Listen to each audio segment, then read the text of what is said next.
오늘 하나님께서 우리들에게 주시는 말씀은 사연으로 구성된 빌립보 교회 사도행전 16장 31절에서 34절의 말씀입니다. 한 절씩 교독하고 마지막 절을 함께 봉독하겠습니다. 그들이 대답하였다. 주 예수를 믿으시오. 그리하면 그대와 그대의 집안이 구원을 얻을 것입니다. 그리고 하나님의 말씀을 간수와 그의 집에 있는 모든 사람에게 들려주었다. 그 밤 그 시각에 간수는 그들을 데려다가 상처를 씻어주었다. 그리고 그와 그 온 가족이 그 자리에서 세례를 받았다. 간수는 그들을 자기 집으로 데려가다 음식을 대접하였다. 그는 하나님을 믿게 된 것을 온 가족과 함께 기뻐하였다. 아멘. 우리가 기도하지 않는데 하나님께서 나에게 역사하여 주시기를 바란다면 신앙을 그냥 행운, 운의 영역으로 돌려버리는 그 실수를 하는 겁니다. 저절로 좋은 일이 일어나기를 바라는 그런 신앙은 게으르고 아주 무책임한 소망을 가진 신앙이라고 할 수가 있습니다. 오순절 성령 강림부터 시작된 초대교회의 이 탄생 스토리, 이 사도행전의 이야기는 그 첫 출발부터가 120명이 마가의 다락방에 모여서 기도할 때부터 출발을 했습니다. 기도에서부터 이 모든 하나님의 구원 역사가 이루어졌다는 그 말입니다. 유럽 최초의 교회가 세워진 것은 어디였습니까? 빌립보였습니다. 그 교회가 세워지는 과정도 기도에서 출발했다는 거 기억하십니까?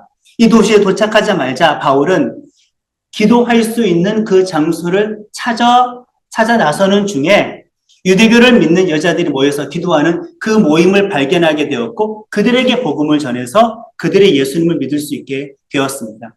바울도 기도할 장소 찾다가 최초의 유럽 회심자를 예수 믿는 사람을 얻게 되었죠. 그리고 그곳에 왔던 여인들도 어떻게 해서 복음을 듣고 예수를 믿게 되었는가? 기도하려고 그 모임에 왔다가 바울을 만나게 되었고 예수를 믿고 최초의 유럽의 신자가 되었으니 기도에서 기도로 끝난 유럽 최초의 교회 탄생이라고 할 수가 있습니다. 그러니 우리는 정해진 시간과 장소에서의 그 기도 모임에 대해서, 그 기도 시간에 대해서 절대 우습게 여기지는 말아야 됩니다. 나는 형식과 틀에 얽매이지 않아. 나는 아주 자유로워.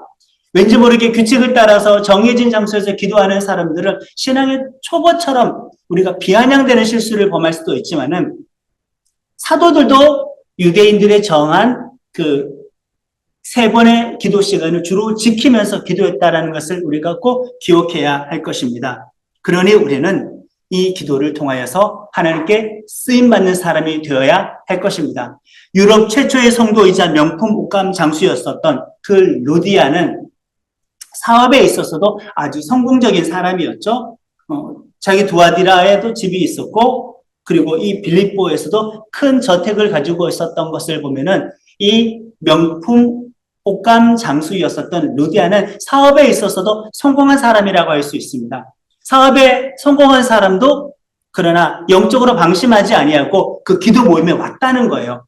기도하라고 했다는 거예요. 그리고 거기서 바울을 만나게 되었고 예수 영접하고 유럽 최초의 그리스도인이 되었습니다. 그리고 그녀의 집은 유럽 최초의 교회가 되었습니다. 이렇게 기도는 참으로 중요합니다. 직장이나 학교나 사회생활하는 여러 모임 가운데에서 우리 모든 믿음의 성도들은 다른 교회에 다니는 성도들과 함께 정기적인 기도 모임 만드는 것을 정말 많이 권장하고 권면을 합니다. 그리고 혹시라도 예수를 믿지 않는 사람이 있다고 한다면은, 그리고 과거에 교회를 다녔던 사람이 있다고 한다면은 그들을 그 모임 가운데 초대해서 기도를 받게 하는 것도 정말 많이 권장을 합니다. 여러분들이 출근하고 있는 그 사무실, 여러분들의 집, 여러분들의 어떤 사적인 개인 공간을 정기적인 기도 모임의 장소로 만드는 것도 정말 많이 권면합니다. 하나님의 일하심을 보게 될 것입니다. 이렇게 루디아의 가정은 유럽의 최초의 교회가 되었고 바울은 그 거점을 중심으로 이제 빌립보에서 전도 사역을 하는데 그 첫 번째 사건도 기도하는 장소를 출발하는 중에 발생을 하게 됩니다. 우리 16절의 말씀을 함께 합니다. 어느 날 우리가 기도하는 곳으로 갔다가 귀신 들려 점을 치는 여종 한 사람을 만났는데 그는 점을 쳐서 주인들에게 큰 돈벌이를 해주는 여자였다.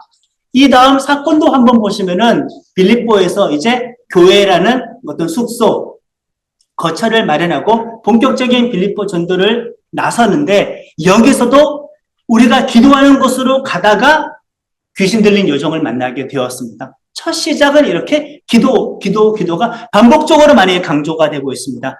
우리 믿음의 지체들이 혹시 다른 나라에 가게 되었을 때에는 어떤 이질감을 느끼게 되죠. 한국에서 여러분들이 하나님에 대해서 이만큼 크게 느꼈다면은, 한국에서 여러분들이 예수님에 대해서 이만큼 크게 느꼈다면은, 한국에서 여러분들이 신앙생활할 때 내가 믿는 그 하나님, 그 성령님이 나와의 어떤 거리감에 대해서 가깝게 느꼈다고 하면은 여러분들이 주님을 믿지 않는 어떤 무슬림 지역으로 가거나 힌두교를 믿는 인도에 가게 되었을 때에는 왠지 모르게 여러분들이 믿는 그 하나님이 낯설게 느껴지고 나도 거기서 이방인인 것처럼 하나님도 그 장소에서 이방인인 것처럼 외국에 가면은 하나님을 크게 느끼는 것이 아니라 작게 느끼는 그런 느낌과 생각을 가질 때가 있지 않습니까? 우리는 그런 느낌을 많이 갖습니다. 저는 인도의 비전트리 2번 갔다 온 적이 있었는데 겐지스강 근처에 호텔 숙소에서 묵었을 때 청년들을 데리고 거기서도 찬양하고 기도의 모임을 가졌었습니다. 근데 그 겐지스 강변을 따라서 힌두교 사원들이 쭉 늘어서 있어요.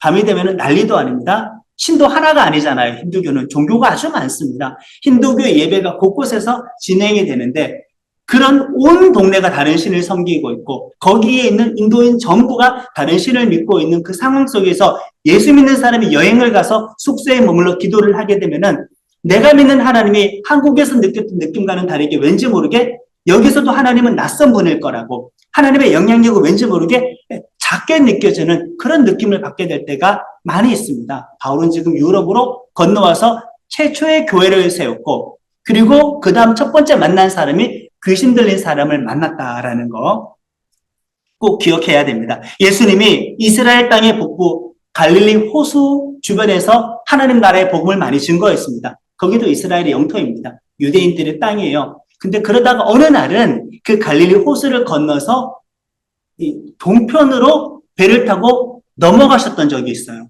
그 갈릴리 호수 건너편은 이방인들의 땅이라고 할 수가 있습니다. 예수님을 추종했던 사도들 입장에서 예수님이 갈릴리 이쪽 편에서는 막 기적도 일으키고 귀신도 쫓고 병자도 많이 고쳤단 말이에요. 그럴 수 있다고 어느 정도는 생각을 해요. 믿어요.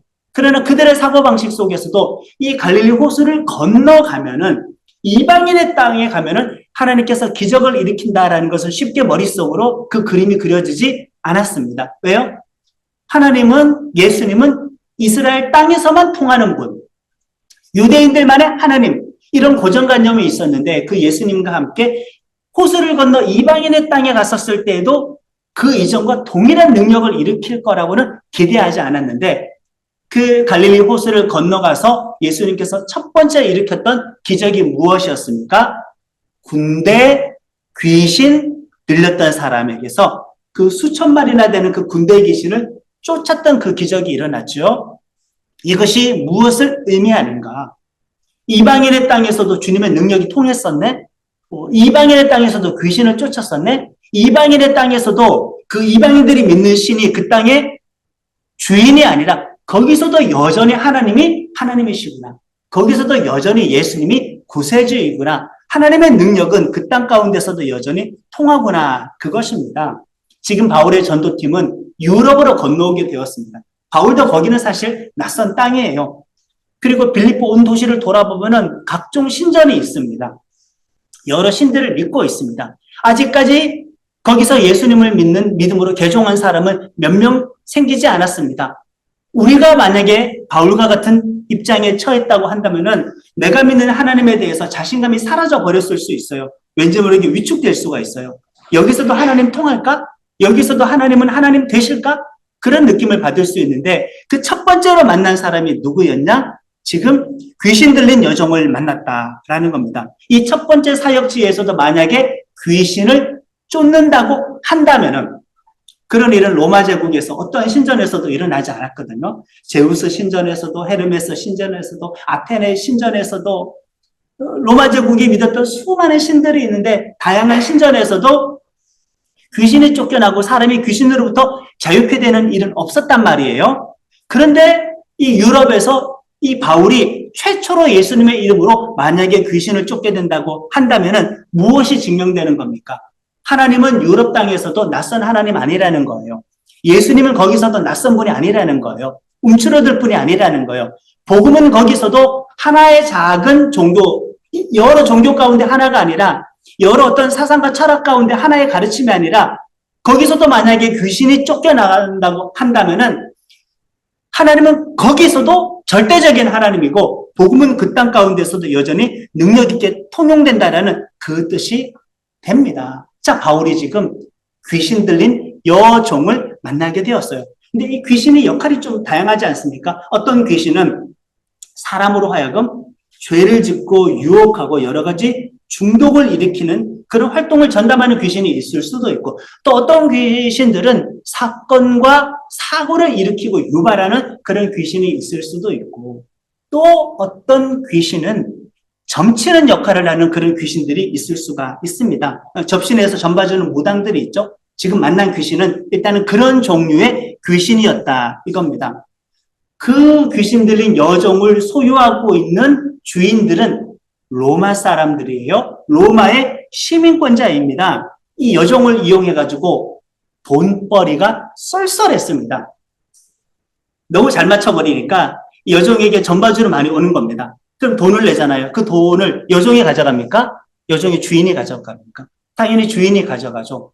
이 여종 입장에서는 귀신 들렸으니, 접신했으니, 영적으로 죽어버렸으니, 사탄에게 완전 묶여버렸으니 엄청 불행한 상황인데, 이 여종의 불행을 이용해가지고 그 주인 로마 시민권자 이 가족들은 돈벌이를 하고 있는 겁니다. 이토록 잔인한 사람이 있을까?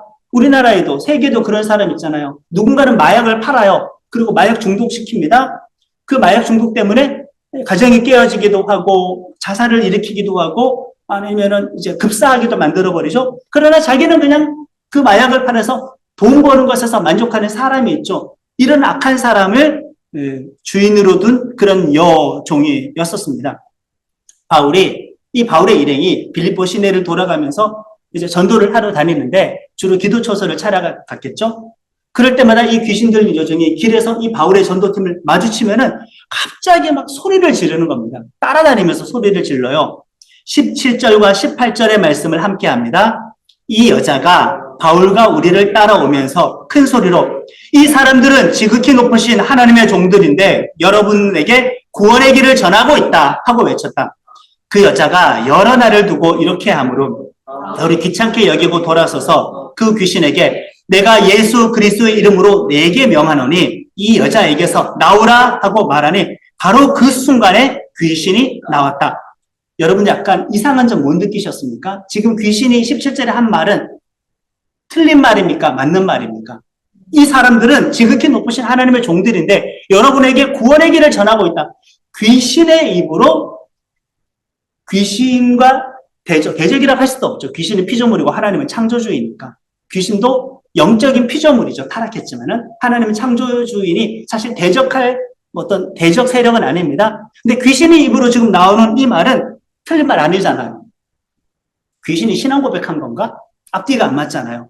지금 이 귀신은 분명히 여종의 입술을 통하여서 팩트, 그 사실을 말을 하고 있는데 바울은 그냥 가만두면 알아서 광고해 주는 거예요. 그 지역 사람들 전부로 그 여종에게 찾아왔단 말이에요. 용하다라는 거 알아요. 근데 이 귀신이 지금 이 바울 전도팀에 대해서 하나님의 종들이고 여러분들에게 구원의 소식을 전해주고 있습니다라고 알아서 홍보를 해주면 좋은 것 아닙니까? 그런데 그 귀신을 왜 쫓아버렸을까? 지금 귀신의 이 외침은 진리를 증언하고 복음 전파를 돕기 위해서 하는 것은 결코 아니다. 비아냥이며 또는 증오와 불안이 있어서 소리를 치고 있는 것입니다. 자기가 감히 어떻게 할 수 없는 하나님의 실체, 사람은 바울의 존재밖에 못 보지만은 귀신은 영적인 존재이니까 바울의 배후 위에 있는 영적인 실체인 하나님을 느꼈을 것 아니겠어요? 보았을 수도 있지요. 그렇기 때문에 그 공포와 두려움 때문에 그 팩트에 대해서 그냥 그 사실에 대해서 실토하고 자백했을 뿐이지 바울의 복음 전도를 돕고자 하는 마음은 전혀 없습니다. 불안과 증오 때문에 그냥 이렇게 내어 뱉은 것이지 그래서 바울은 이 귀신을 쫓기로 결심을 하고 예수님의 이름으로 쫓아버렸습니다. 또 바울은 왜 쫓았을까? 그것만이 이유일까? 사실 하는 말이 누가 봐도 신앙 고백적인 내용인데 그냥 사실을 말하려고 했는데 도움되는 것 아닌가? 여러분들 이거 어떻게 생각하십니까? 본인이 귀신이에요. 그리고 하나님의 존재에 대해서 영적인 실체에 대해서 꿰뚫어 보았어요. 그 사실을 말을 하고 이 사람을 내가 대신 홍보해줘요. 그러면 나는 누구와 동급이 되는 거예요? 귀신이나 하나님이나 같은 동류로 사람들에게 같은 급으로 인식시킬 수가 있죠. 자신을 그냥 하나님께 숟가락을 이렇게 얹어버리는 겁니다. 뭐 어떤 무당은 이런 처방을 하기도 한답니다. 전보로 온 사람에게 무당인데도 불구하고 당신은 그냥 교회 다니고 예수 믿으면 좋겠다라는 그런 처방을 해주는 사람이 있다고 합니다. 그러면 이 전보는 귀신이 복음을 전하는 건가? 그게 아니잖아요. 무당의 입에서 하나님 믿으라고 하면은 이 사람 입장에서는 무당이 접신한 그 귀신이나 하나님이나 같은 급으로 여겨지게 되는 것 아니겠습니까? 사탄적인 방법으로 하나님이 증거가 되었을 때는 사단은 은근히 자기를 하나님과 같은 급으로 높이는 효과를 볼 수 있어요. 내가 교회 다니고 예수 믿게 되는, 내 영혼이 구원받게 되는 이 사실을 귀신이 도와줘서 이루어졌다. 귀신은 그냥 하나님급으로 높아지니까. 그래서 사실을 말을 했음에도 불구하고 바울은 예수님의 이름으로 전보는 귀신을 그렇게 쫓아버렸습니다. 귀신은 사탄의 부하인 악한 영이잖아요. 사탄의 부하인 악한 영인데 이 귀신을 쫓으려면은 전제 조건이 있습니다. 그의 우두머리 대장보다 예수님이 강해야 가능한 거예요. 예수님께서 사단을 이겼다는 것이 전제가 되어야 그의 부하인 악한 귀신을 쫓을 수가 있게 되었는데 그동안 모든 기적들이 귀신 쫓는 일들이 어디에서 이루어졌습니까? 팔레스타인 땅에서 이루어졌잖아요. 거기서 좀 더 나아가서 지금 튀르키예 땅에서 이루어졌잖아요. 근데 유럽으로 건너와서도 이런 일이 이루어졌다라는 것은 여기서도 여전히 하나님께서는 예수님께서는 사탄을 이기신 분이다. 모든 우상, 모든 그 악한 영, 그 위에 있는 사단을 예수님께서 꺾으신 분이다라는 것이 증명이 되는 것입니다. 사단은 예수님에게 이렇게 제압이 되었다. 다른 장소, 다른 민족, 다른 문화, 다른 종교 영역으로 우리가 갔었을 때에는 왠지 모르게 내가 믿는 하나님은 정말 약한 듯한 그런 느낌을 가지게 되지만은 그 두려움을 완벽하게 뒤엎어버리는 사건이 지금 일어나게 된 것입니다. 우리가 살고 있는 환경과 만나는 사람이 하나님과 관련이 전혀 없는 것처럼 보이지만은 그럼에도 불구하고 누가 주권자다? 하나님이다. 혹시 만약에 여러분들이 대기업 다닌다고 한다면은 하나님이 교회에서나 강한 분이지, 교회에서나 하나님이지, 여기서 회장이 세지, 이런 생각을 하기가 쉽지 않겠습니까? 내가 있는 곳에서 하나님이 유약해 보일 때, 내가 있는 곳에서 하나님의 흔적이 없어 보일 때에는 하나님이 주권자가 아닌 것 같은 착각을 일으킵니다. 우리 느낌이. 그렇지 않다. 어디서나 하나님은 주권자이다. 지금 바울은 인생 최악에 처한 한 영혼을 살려준 겁니다. 이 여종의 위치를 한번 생각해 보세요. 2000년 전이잖아요. 고대 사회입니다. 당연히 가부장적인 사회에서의 여성의 신분입니다. 많은 차별을 받았죠. 자, 신분상으로 차별을 받았는데 위치가 무엇입니까? 종이라고 했습니다. 로마 제국이 전쟁을 내서 점령지에서 끌어온 여인이었을 수도 있고 과거에 끌려온 그 노예와 종들의 딸일 수도 있어요. 어쨌든 신분은 종입니다. 여자이면서 신분은 종입니다. 게다가 영적인 상태를 볼까요? 영적인 상태를 보자면 귀신 들려 있습니다. 모든 조건 다 갖췄습니다. 고대 사회에서의 차별받았던 여성, 게다가 신분은 여종, 영적인 상태로는 귀신 들렸다. 인생 밑바닥 중에서 밑바닥, 비참한 중에서도 그 비참한 인생을 살아갔던 한 여인을 지금 구원해 준 것입니다. 얼마나 삶이 충격을 받았으면, 상처를 받았으면 이젠 귀신까지 들렸단 말입니까? 그러면 이 귀신은 어떤 대접을 받아야 정상입니까? 사랑받아야죠. 긍휼을 받아야 되죠. 돌봄과 위로를 받아야 되죠. 무너질 대로 무너지고 망가진 인생을 그 로마의 주인 가족들은 돈벌이 놀이개로 그냥 착취하면서 살았으니 이렇게 불쌍한 인생이 도대체 있을 수가 없습니다. 자, 여러분들 보세요. 귀신이 쫓겨나갔습니다. 주인들이 화가 났습니다. 왜 화가 났을까요? 돈벌이가 끊겼기 때문에. 이게 상식적인 반응입니까?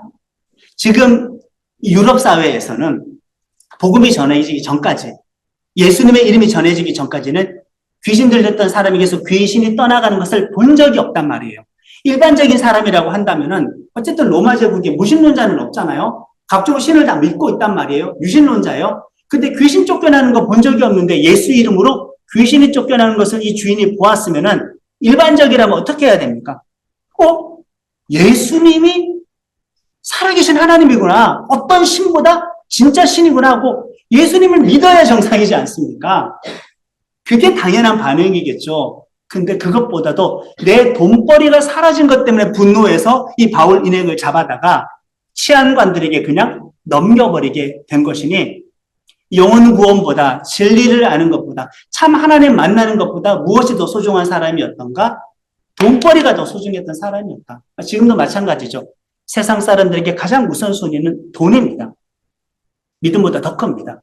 하나님 믿고 죄 용서받고 구원받고 영생받아 하나님의 나라를 유업으로 있는 것보다 그냥 돈벌이가 최우선적입니다. 돈벌이 때문이라면은 내 영혼 구원도 죄 용서함 받는 것, 하나님 나라에 가는 것보다도 돈벌이만 된다면은 그냥 다 포기할 수 있을 정도로 돈이 중요한데 이 로마의 주인 가족들을 탓하기에는 지금도 그런 사람들이 너무나 많이 있다라는 겁니다. 자, 고발을 하는데 사실 따지고 보면은 고발하는 내용도 거짓말이에요. 여러분들이 지금 이 주인 입장이 되어서 치안관들에게 한번 고발한다고 한번 상상을 해보세요. 일단 바울은 딱 보니까 유대인이에요. 이 바울이 로마 시민권을 가지고 있다는 건 상상도 못했어요. 그러니까 막대하는 거죠. 로마 시민권이 있었단 말이에요. 근데 시민권이 있다는 말을 안 해가지고 인종만 보고 시민권이 없다고 생각하고 그냥 잡아다가 넘겼는데 이렇게 고발하면 본인 스스로도 양심의 가책이 느끼겠죠. 우리 집에 여종이 귀신 들렸는데 얘가 예수라는 이름을 가지고 귀신을 쫓아가지고 자유롭게 했으니까 고발합니다. 누가 이렇게 고발할 수 있습니까? 염치가 있어야지. 그 말을 안 꺼내요. 거짓말을 하는 겁니다. 고발 내용은 사실을 말을 하지 않고 이 사람들이 예수라는 신을 전하는데 죽었다가 부활했다고 말을 하고 있다. 이 로마 사람들이 받아들일 수도 없고 실천할 수도 없는 이단과 사이비 종교를 지금 전하고 있어가지고 혼란을 초래하고 있으니까 처벌해달라라는 가짜 고발을 이렇게 하게 된 것입니다. 그 빌립보의 치안관들 입장에서는 고발하는 사람이 누구입니까? 로마 시민권자잖아요. 그 고발을 무시할 수 없어가지고 바울과 실라를 잡아다가 자초지정을 물어야 될 것 아니겠어요? 재판해봐야 되는 것 아니겠어요? 재판도 하지 않고 자초지정을 묻지도 않고 고발자는 로마 시민권자, 고발당한 사람은 유대인, 로마 시민권 없다고 생각해가지고 그냥 재판의 과정이 없이 거기서 사람들이 보는 앞에서 옷을 벗겨다가 공개적으로 그냥 두드려 패버립니다. 매질을 해버립니다. 매질도 아주 그냥 그렇게 많이 때려버렸습니다. 우리 23절과 24절의 말씀을 같이 읽겠습니다. 그래서 이 명령을 받은 부하들이 그들에게 매질을 많이 한 뒤에 감옥에 가두고 간수에게 그들을 단단히 지키라고 명령하였다. 간수는 이런 명령을 받고 그들을 깊은 감방에 가두고서 그들의 발에 삭보를 단단히 채웠다. 아멘. 고발 내용도 거짓이었는데 매질을 했는데 분명히 성경의 표현상으로도 약간 때린 정도가 아니라 매를 많이 때렸다고 했습니다. 전치 몇 주가 나왔을까? 제대로 덜어서 감옥으로 들어가지는 못했을 겁니다. 그냥 끌려가서 처박히게 되었겠죠. 던져지게 되었겠죠. 죽지 않을 만큼만 이렇게 맞게 된 겁니다. 재판의 과정이 있었나요? 재판의 과정이 없었습니다. 분명히 바울이 빌립보로 건너오게 된 것은 하나님이 환상을 보여줘서 건너오라고 해서 건너왔단 말이에요. 하나님의 뜻이었잖아요. 하나님의 뜻대로 빌립보로 건너왔더니 모든 일이 착착착착 잘 풀렸어요.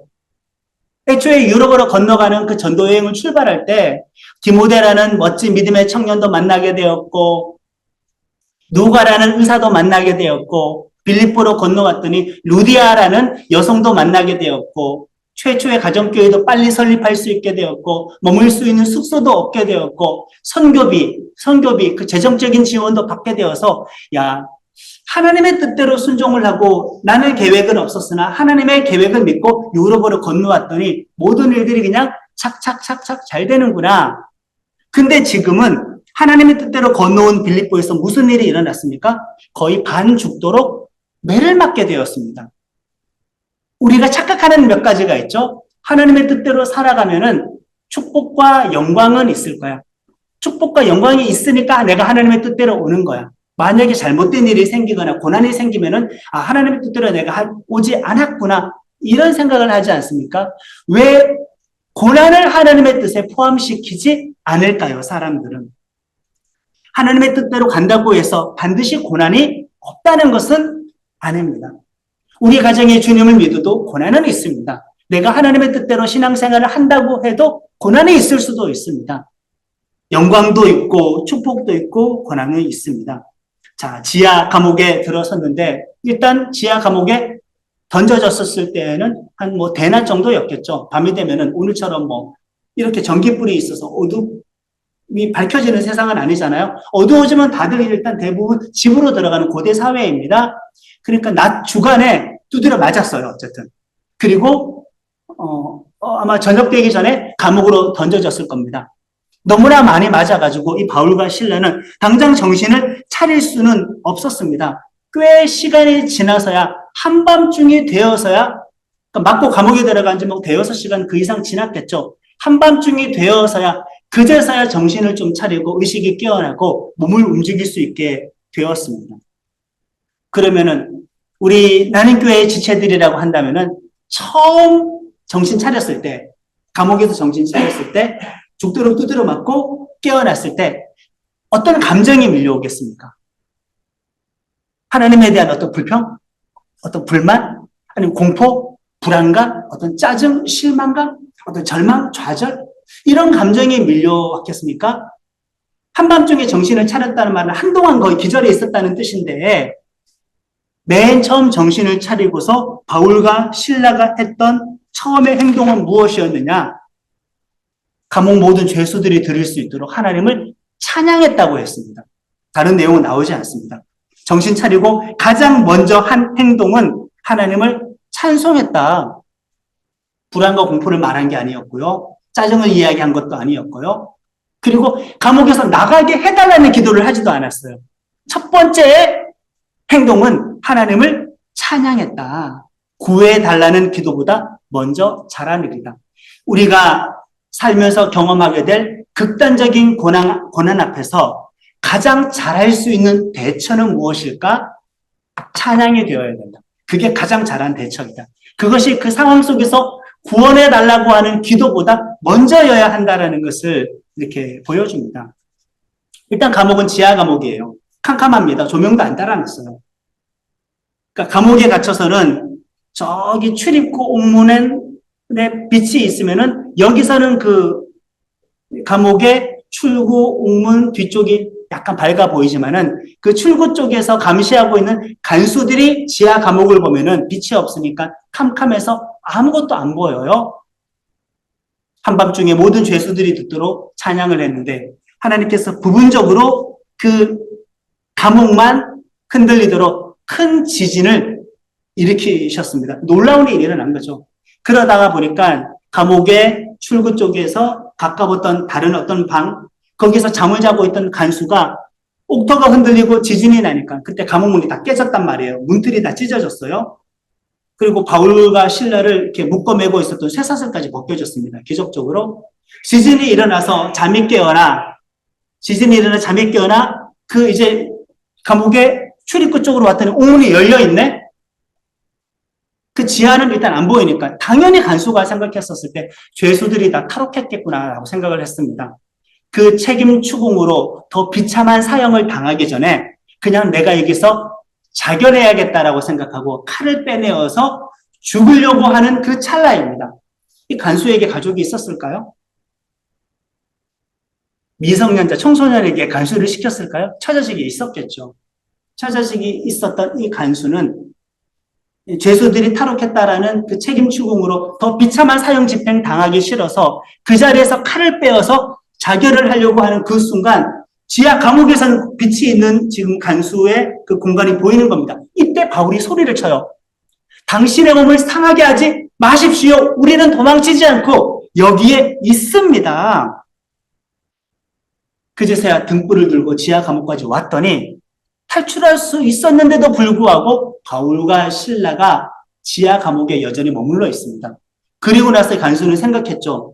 이들이 전하는 예수라는 신이 진짜 있는 신인가 보다. 그리고 이들은 그 신의 현현이거나 신의 대리자이겠구나. 이들을 근데 상부의 지시도는 가두라고 했으니 가두어야 되는데 이런 현상까지 본 마당에 가둘 수도 없고 가라고 말을 할 수도 없고 분명히 이들의 신이 있기는 한데 내가 어떻게 이 신을 믿어야 되는지 말아야 되는지 너무나 곤란한 상황에 처해지게 되어서 등불을 들고 들어와서 일단 엎드렸습니다. 바울에게 제가 어떻게 하면은 이 상황에서 구원을 받을 수가 있겠습니까? 라고 간수가 물어보는 거죠. 사실 여기서 간수가 어떻게 하면 구원을 받을 수 있겠습니까? 라는 이 물음은 죄의 용서를 염두에 두고 하나님 나라에 가는 거, 부활하는 거, 영생을 얻는 거 이것을 요청하는 것은 아니라 어떻게 감당할 수 없는 이 상황 속에서 내가 어떻게 탈출할 수 있을지 정도만 물어본 그런 개념의 구원이라는 단어였는데 그에게 대답을 해주기를 바울은 그 간수의 전인적인 구원의 방법에 대해서 알려줍니다. 31절과 32절의 말씀 함께합니다. 그들이 대답하였다. 주 예수를 믿으시오. 그리하면 그대와 그대의 집안이 구원을 얻을 것입니다. 그리고 하나님의 말씀을 간수와 그의 집에 있는 모든 사람에게 들려주었다. 당신을 하나님을 믿으면은 온 집안이 구원을 받는다. 이 말을 가지고 한 식구 중에 한 명 예수 믿으면 온 가족이 다 구원받는구나 이렇게 해석하면 안 되고 믿음은 각자고 구원도 각자예요. 당신은 가부장적인 사회니까 가장이 예수 믿으면 그냥 온 가족은 자동적으로 개종을 하는 시대였습니다. 그런 의미에서 주 예수를 믿으라. 그래야만 너와 내 집이 구원을 받는다는 이 말씀이었지. 우리 집안에서 나 한 명만 대표로 믿으면 다 예수 믿는 거 간주해줘서 구원받구나. 그것은 아니라 그냥 개인의 믿음으로 구원을 받게 되는데 이 말을 듣고 나서 기적을 보았잖아요. 상부의 지시는 아직 없잖아요. 그런데 일방적인 본인의 판단하에서 지금 한밤중에 일이 진행되고 있는데 바울과 실라를 그냥 데려다가 자기 집으로 갑니다. 감옥을 이탈했어요. 자기 집으로 갑니다. 풀어주라는 상관의 지시가 없었는데 그 한밤중에 자기 집에 가서 얼마나 온몸에 피떡이 되어 있었겠습니까? 매를 많이 맞았는데 맨살에다가 그 상처를 다 씻어주고 약도 발라주고 치료를 다 해준 다음에 자기의 가족을 다 모아놓고 거기서 예수님의 구원의 복음에 대해서 말씀을 듣고 예수님을 영접하고 이 간수의 온 집안이 다 세례를 받게 되었습니다. 빌립보에서 간수의 집도 하나의 가정교회로 탄생을 하게 된 것이다. 34절 말씀 함께합니다. 간수는 그들을 자기 집으로 데려가다 음식을 대접하고 그는 하나님을 믿게 된 것을 온 가족과 함께 기뻐하였다 하면 경황이 없어서 어쩔 수 없어서 그냥 엉겁결에 예수 믿게 된 게 아니라 믿고 기뻐했다는 것을 보면은 진짜 믿음을 가졌다라는 겁니다. 빌립보에 와서 루디아라는 경제적인 상류층 여인이 예수님을 영접하게 되었습니다. 빌립보에 와서 귀신 들린 여종이라는 그 한 하층민이 예수님이라는 존재를 알게 되었고 스스로 귀신 쫓겨나가게 되었으니 예수님 영접하지 않았을까요? 하층민이 귀신으로부터 자유하게 되었고 예수님을 알게 되었습니다. 그리고 빌립보에 와서 간수와 간수의 가족이라는 이 중산층, 중류층이 예수님을 영접하게 되었습니다. 모든 사람들이 다 주님을 믿게 되었습니다. 계층의 구분이 없었죠. 이 모든 각자가 각자의 간증의 이야기를 가지고 빌립보 교회의 구성원이 되었어요. 빌립보 교회라고 하면 한 교회를 말을 하는 거 아니잖아요. 여러 가정교회의 모임을 묶어서 빌립보 교회라고 하는데 각자의 사연을 가진 자들이 특별한 사건을 겪고 유럽 최초의 빌립보 교회의 교인이 되었다. 날이 밝았습니다, 이제. 날이 밝았는데 상관이 이제 자기의 부하를 감옥으로 보내가지고 이제 그들을 풀어줘라 라고 한 거예요. 자, 풀어준다고 하면 그냥 풀려나면 되잖아요. 풀려날 때 그제서야 바울은 나 사실 로마 시민권자인데 재판의 과정이 없이 나를 때렸고 감옥에 집어넣었다. 그때서야 자기가 로마 시민권자인 것을 밝혀요. 아니 그러면 처음에 내 맞을 때 나 로마 시민권자야. 나 로마 시민권자야. 재판도 없이 이러면 그때 이야기했었어야 되잖아요. 아니 감옥에 던져 넣었을 때 깨어났을 때 나 로마 시민권자다. 재판이 없이 이렇게 넣는 거 부당하다. 로마법이 아니다. 항변했었어야 되잖아요. 그때 왜 말을 하지 않고 풀어줄 때 그 이야기를 할까요? 바울이 일단은 예수라는 사이비와 이단을 전했다고 해서 두드려 맞고 감옥에 갔어요. 그리고 풀어줬는데 그대로 만약에 바울이 떠나버리면은 루디아 가정교회 거기 예수 믿는 사람들은 어떻게 합니까? 간수와 간수의 가족들 그 예수 믿는 사람들 어떡합니까? 그 여종도 어떡합니까?